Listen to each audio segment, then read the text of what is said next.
الرحمن علم القرآن خلق الإنسان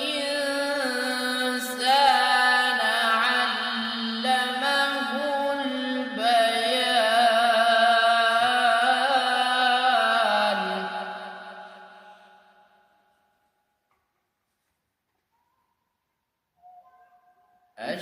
الشمس والقمر بحسبان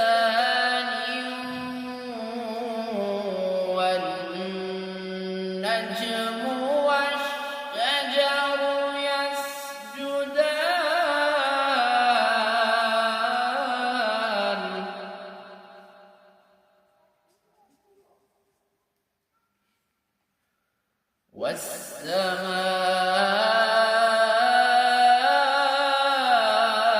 والسماء رفعها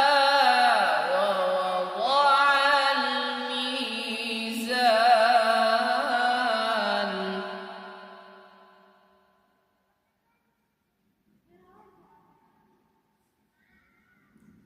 ألا تطغوا في الميزان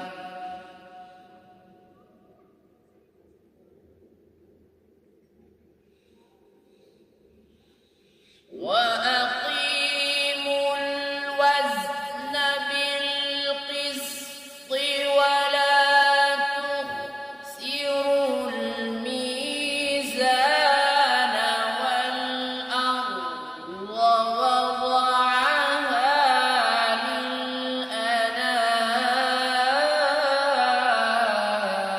للأنام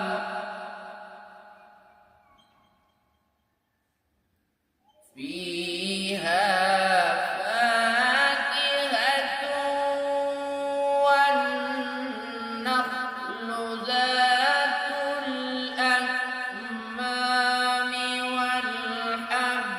ذو العصف والريحان فبأي آلاء ربكما